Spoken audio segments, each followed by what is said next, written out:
Ilan na ang napatawad ninyo sa mga taong nasa listahan ng mga ayaw nyo, galit kayo, meron kayong mga hinanakit, merong mga sama ng loob na ang lalim-lalim.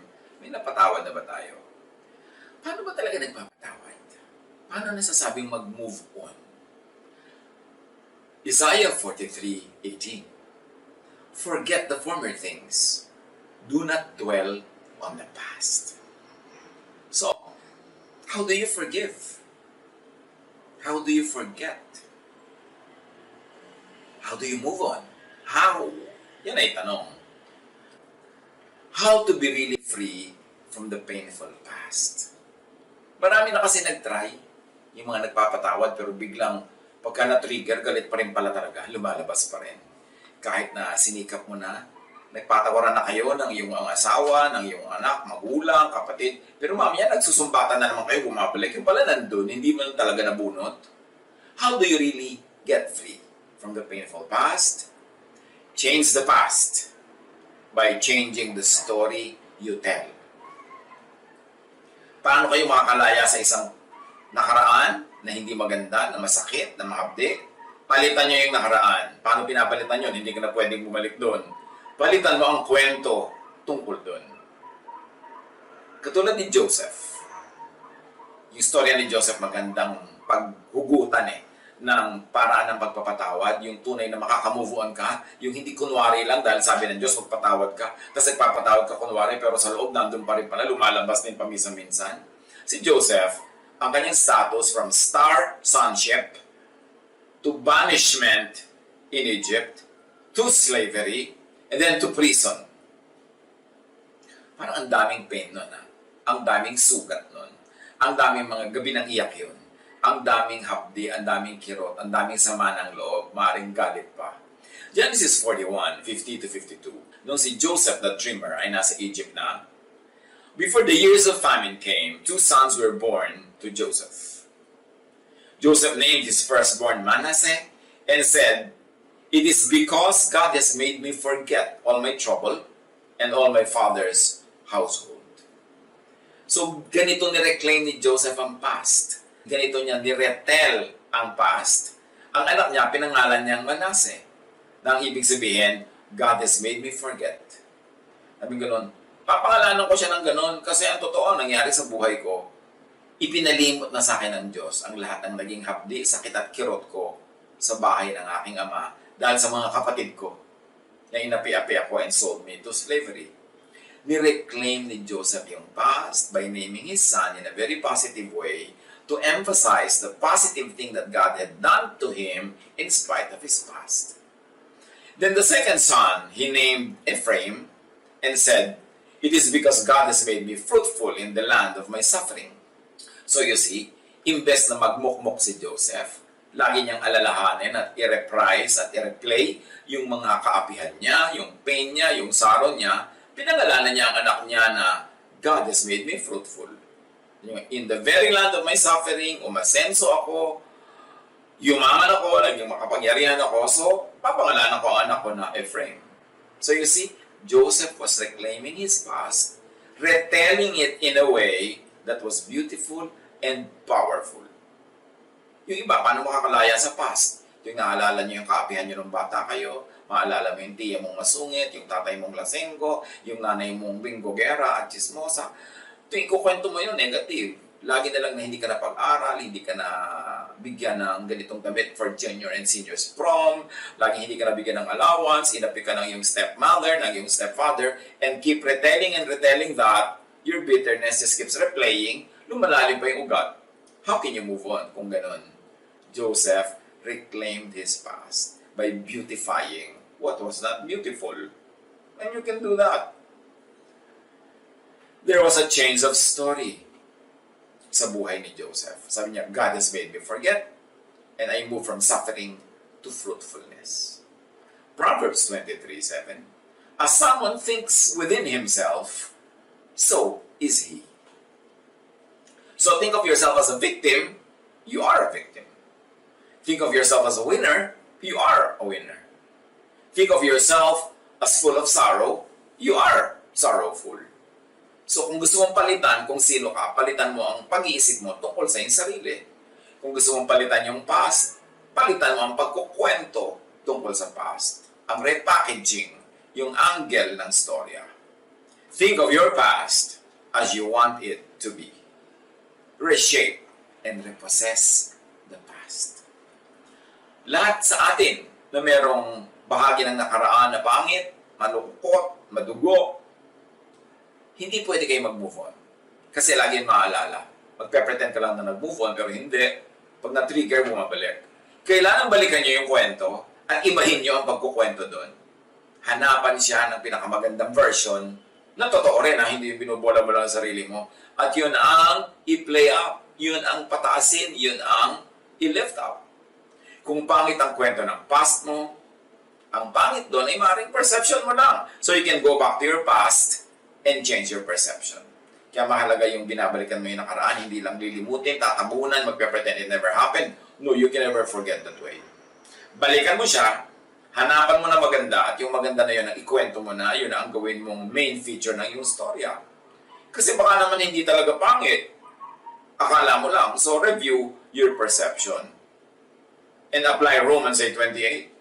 And we know that in all things, God works for the good of those who love Him, who have been called according to His purpose. So kung ngayon, sa part ng iyong buhay na ito ngayon, sa oras ng buhay mo, nakakita ka na ng purpose sa buhay, nakita mo na yung blessing ng Diyos, balikan mo yung nakaraan, at ikwento mo yon sa sarili mo at sa iba bilang paghahanda para sa ngayong present mo. Na yon ay nire-purpose ng Panginoon. Na ang yun ay paghahanda, no? At ang Diyos ay kumilos sa kabila ng nakaraan na yon at naging ganito kang ngayon. Doon ka lang makakalaya sa isang past na hindi masyadong pleasant. So, be free from the past. You don't just move on. You can't move on. You could only forget paminsan-minsan, pero pag naalala mo, babalik ulit ang lahat ng pain and anger. Kaya sa Genesis 42:22-23, Reuben replied, yung kapatid ni Joseph na isa sa mga nangapi sa kanya, "Didn't I tell you not to sin against the boy? But you wouldn't listen. Now we must give an accounting for his blood." So you see, ito magkakapatid na ito, dahil ibinenta nila si Joseph to become a slave, buong buhay nila, yun ang kwentong binabalik-balikan ng kanilang gunita, yun ang kwentong nagbumulto sa kanila lagi. Kaya hanggang ngayon, buhay na buhay pa yung past at hindi pa sila nakakalaya. Kasi yun pa rin ang kwento at hindi nila naiba yung kwento na yun. So they have been imprisoned in that very bad plot, in that very bad story. Classic example of being unable and willing to change the story. So they are stuck in guilt, in negative feelings. So, to be free from the past, to change the past, change your perception of the past. Isipin mo, ay, kaya naman pala nangyari sa akin nung araw yun para maging ganito ako ngayon today. Kasi kung hindi naman nangyari sa akin yun nun, hindi ako ganito today. Yeah, you can change the perception of the past, then you can be free from the pain of the past. Pagandahin ang kwento. Lalo't kung maganda ang napuntahan mo sa buhay, kung maganda ang iyong kalagayan, kahit saan ka nang galing, dito ka nag-end, ang ganda-ganda, pagandahin mo na, kahit doon ako galing, dito ako napunta, o yung pala, preparation yun para maging ganito ako, para ka makalaya. Pagandahin ang kwento. Pabaitin at unawain ang mga kontrabida sa kwento. Halimbawa, ay, yun naman palang stepmother ko, kaya ako inapi-api. Meron siyang mayoma. Malaging masakit ang kanyang matris, etc. etc. Kaya naman pala lagi siyang wala sa mood. O kaya naman pala ako inapi-api ng tatay ko kasi victim siya ng sarili niyang tatay noon.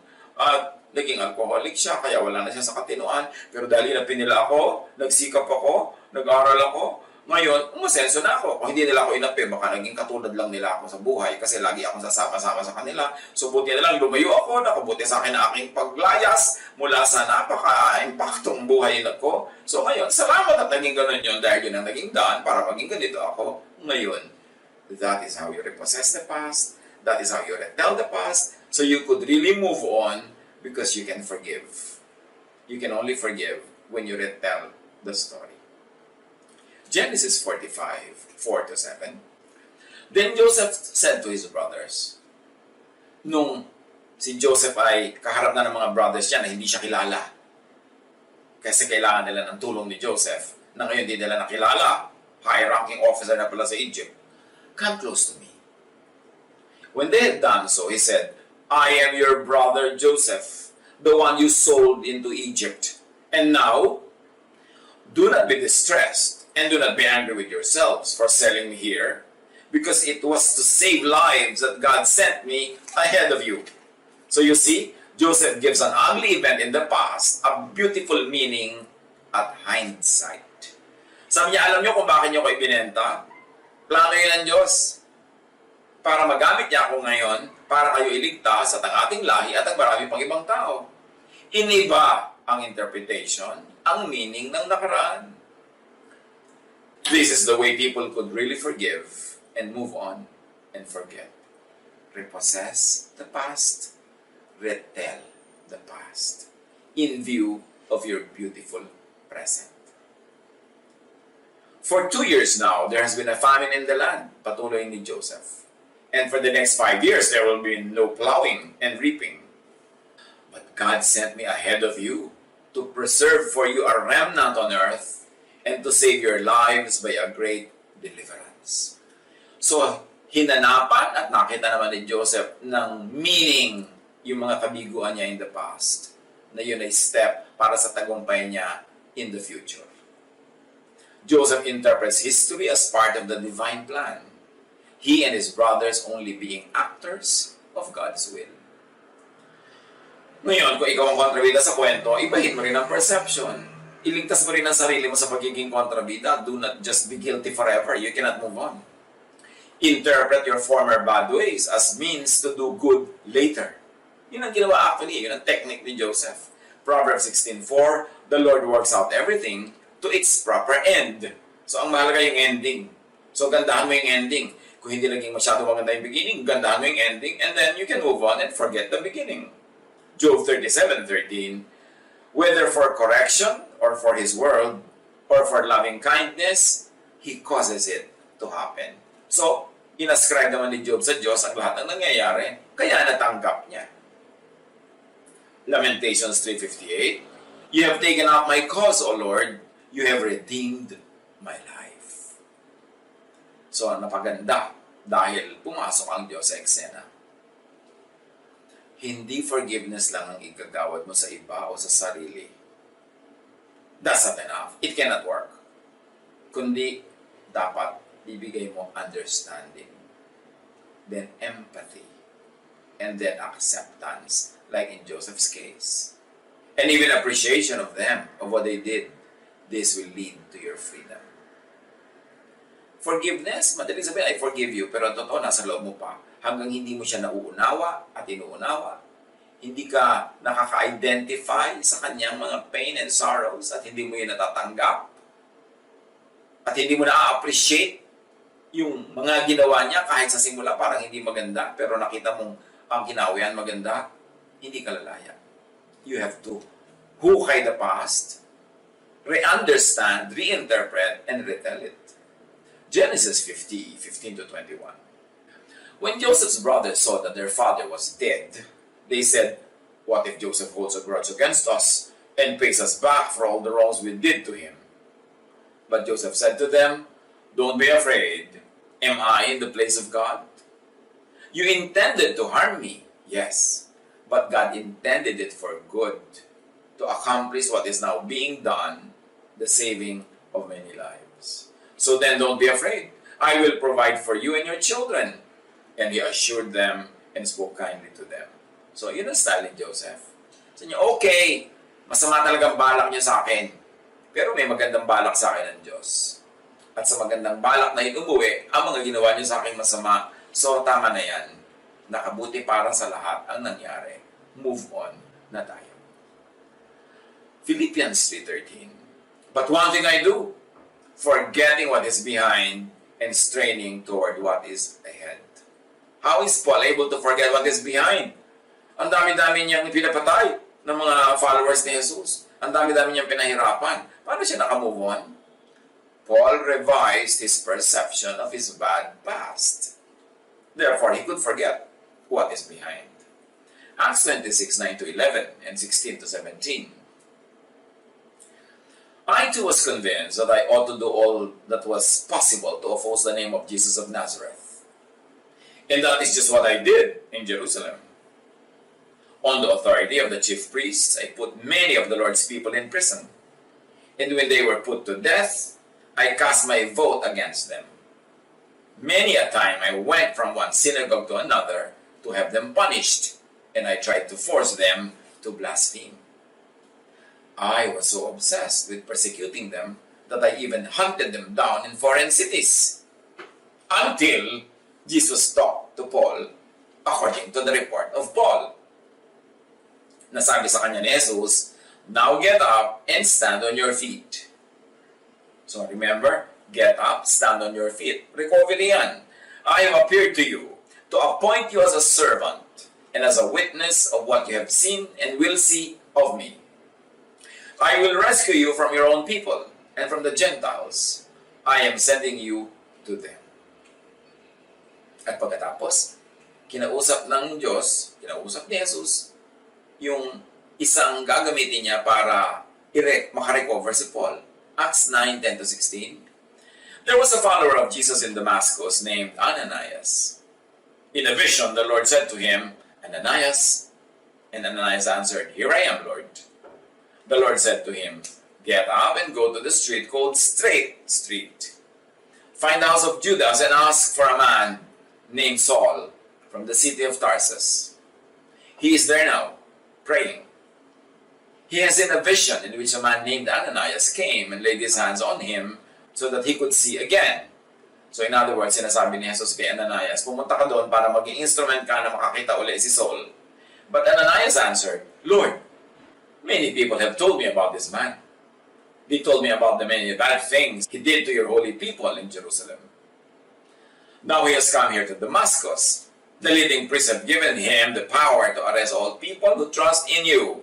So in other words, ang thesis dito ni Ananias, a bad past, I or we will not forget. Bad ang past ni Paul. But the Lord said to Ananias, "Go. I have chosen Saul for an important work. I want him to tell other nations, the rulers, and the people of Israel about me. I will show him all he must suffer for me." So, there's another formula here to forget. Change the interpretation of the future to the angry people's satisfaction.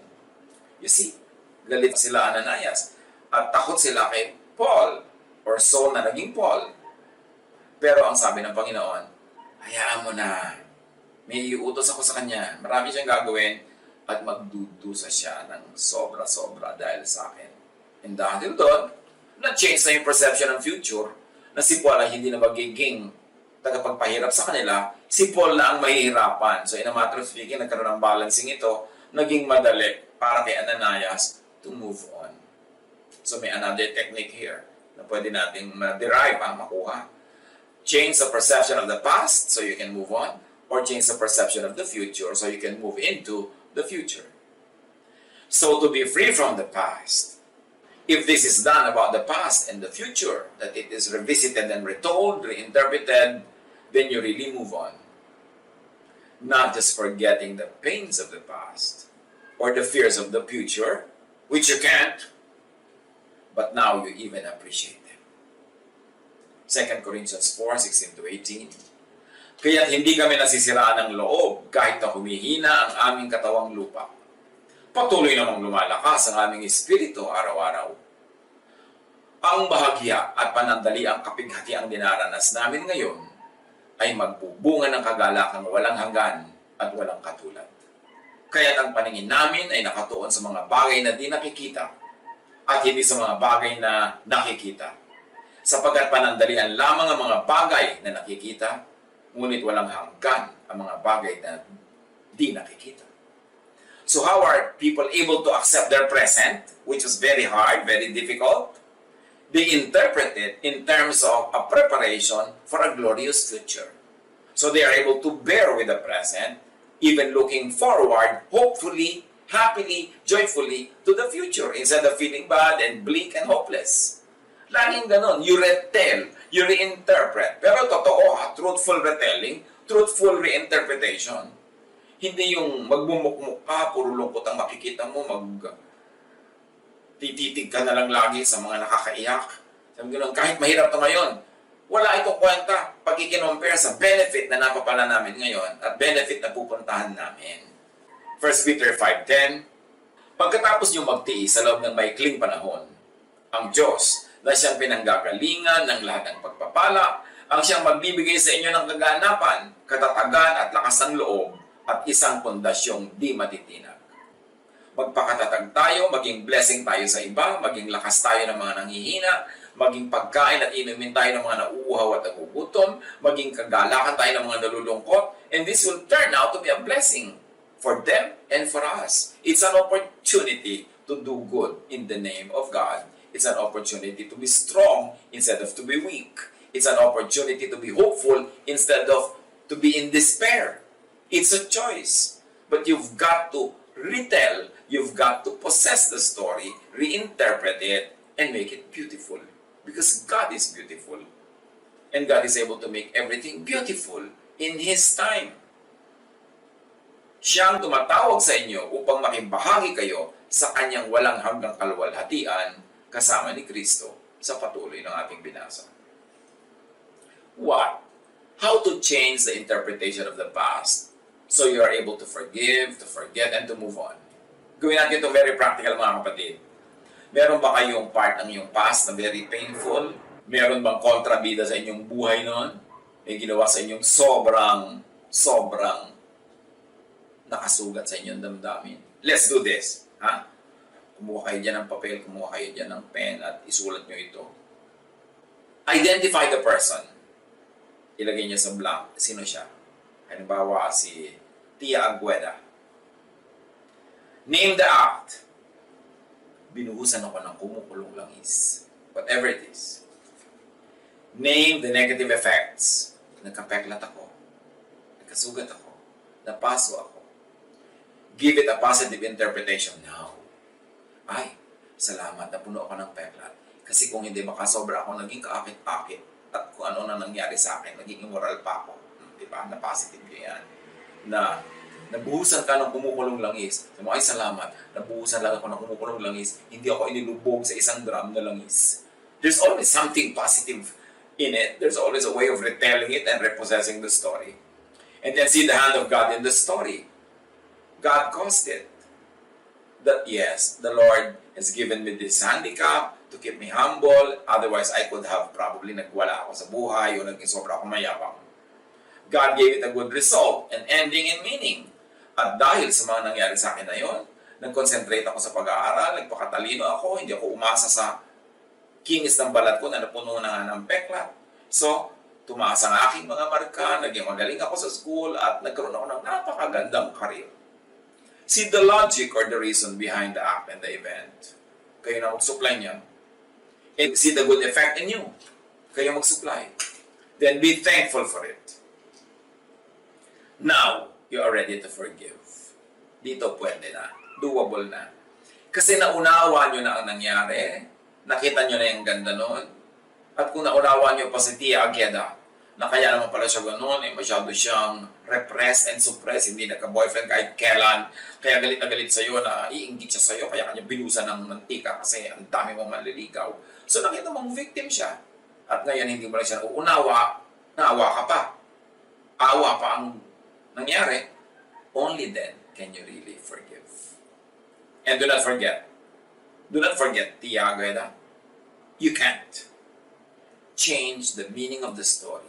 Change its value, then move on. God bless all of us.